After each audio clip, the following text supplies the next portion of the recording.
me, but they hate when you're successful cause they try to be. They sit there being judgmental because you're trying things, and they just want you to settle and do the right thing. So get a good job, don't slack off. Wake up every morning, make a good impression on your boss. Don't do anything that I wouldn't do, and when you're making money, make sure you don't spend it too soon. Fuck that, I'll do what I wanna do. I got a different path from everyone, and that includes you.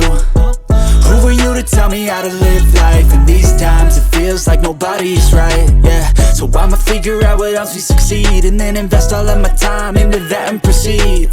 I need whatever the hell could make me happy, and I don't think you have a clue what could that be. They tell me that I'm never gonna make it. They want me to do something that can make sense. They hate when I keep dreaming I'll be famous, but I don't give a fuck, I'ma keep chasing.